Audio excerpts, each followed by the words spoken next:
جی بالکل، جیسا کہ ملک بھر میں کرونا وائرس پر کنٹرول کرنے کے لیے وفاقی صوبائی حکومتوں کی جانب سے شدید رد عمل کا اظہار کیا جا رہا ہے، تو دوسری طرف لاہور کے علاقہ کانا کے سرائچ گاؤں میں انکشاف ہوا ہے کہ کسی شخص کو کرونا کے وائرس کا انکشافات ہے، لیکن افسوس کہ حکومت کی جانب سے جو ہیلپ لائنیں قائم کر دی گئی ہیں ان پر بارہا رابطہ کرنے کے باوجود کسی بھی نوعیت کا کوئی نوٹس سامنے نہیں آ رہا، اداروں کی جانب سے کوئی نوٹس سامنے نہیں آ رہا، جس پر ظہیر ایڈوکیٹ جو کہ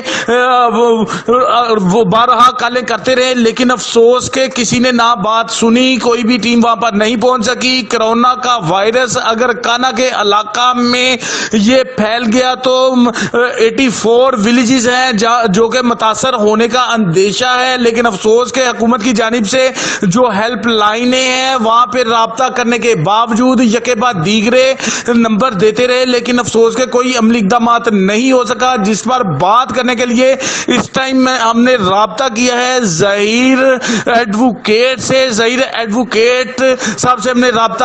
کیا ہے۔ جی ظہیر ایڈوکیٹ صاحب، آپ اس بارے میں تفصیلات سے آگاہ کیجیے گا، کس جگہ پہ آپ نے کال کی، کن سے بات ہوئی، کس نوعیت کی بات ہوئی، اور وہ کرونا کا جو مشتبہ مریض ہے وہ کس علاقہ سے ریلیٹڈ ہے؟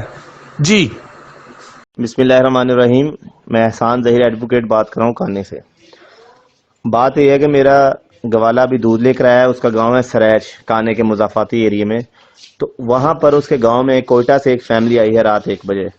اور ان میں ایک بچے کے حالات و واقعہ دیکھ کر انہیں شک ہے، سسپیکٹڈ ہے کہ اسے وائرس ہے، کرونا وائرس ہے، جس کے لیے آج گورنمنٹ آج کل یہ بڑا سخت سٹیپ اٹھا رکھا ہے۔ لاک ڈاؤن کی صورتحال ہے، لوگ گھروں سے نہیں نکل سکتے اور احتیاطی تدابیر اختیار کر رہے ہیں۔ تو عرض یہ ہے کہ میں اس وقت میں نے تمام نمبرز کی ڈیٹیل دے چکا ہوں جو پنجاب گورنمنٹ نے برائے نام سو کالڈ نام نہاد یہ جو ہیلپ لائنز ہیں جو بنا رکھی ہیں لوگوں کو بیوقوف بنانے کے لیے، سب پہ میں نے کال کی ہے کہ خدا را یہ صورتحال دیکھے، ہمیں ایک بندے کے اوپر سسپیکٹڈ ہے کہ یہ بندہ اس گاؤں میں ایک بہت بڑے بیماری کا اور وبا کا سبب بن سکتا ہے، اسے خدا کے لیے آ کر دیکھا جائے تاکہ یہ اس کی تشخیص ہو، اسے کا پراپر ٹریٹمنٹ ہو۔ لیکن ابھی تک کسی ایک بندے نے بھی ذمہ داری نہیں اٹھائی۔ میں اگر 1 سے لے کے 7 تک شروع ہو جاؤں تو اس میں ان سب نے یہی کہا کہ آگے والا نمبر دے دیا کہ اس پہ کال کر لیں، 115 سے شروع ہوتا ہوں، 15 پہ کیا وہاں سے رسپانس آتا ہے جی 1122 پہ کر لیں، وہ کہتے ہیں 1122 والے کہ 1109 پہ کر لیں، وہ کہتے ہیں 1033 پہ کر لیں، پھر وہ کہتے ہیں کہ 1166 پہ کر لیں، پھر وہ کہتے ہیں 0800990000 پہ کر لیں، پھر وہ کہتے ہیں 0307000235 پہ کر لیں، پھر ایک اور نمبر آتا ہے پولیس کا 0306757665 پہ کر لیں۔ ان ساتوں کے ساتوں نے ہم مجھے بیوقوف بنایا ہے۔ مجھے دیکھ کر بڑی حیرت ہوئی کہ گورنمنٹ نے کس طرح عوام کو بیوقوف بنا رکھا ہے کہ لوکنگ بیزی ڈو نتھنگ والا حساب ہے کہ اتنے سخت سٹیپ اٹھا رکھے ہیں، لوگوں کا جینا محال ہے اور پریکٹیکل کچھ بھی نہیں ہے۔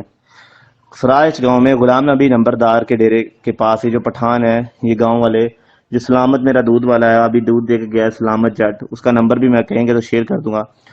تو وہ بیچارہ پریشانی کی حالت میں آیا کہ سر کائنڈلی اس کو میری مدد کریں کوئی، تاکہ وہ جا کے ٹیم جائے وہ اسے دیکھ سکے۔ لیکن خود ان تمام نمبرز پہ سب نے میرے لیے بہت بڑا سمجھے یہ جوک تھا کہ ان لوگوں نے اتنا غیر ارسپانسبلٹی کا مظاہرہ کیا کہ میری سمجھ سے باہر ہے۔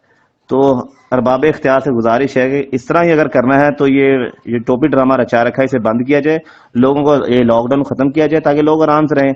دونوں صورتوں میں لوگوں نے مرنا ہے تو پھر کم سے کم بندہ اپنی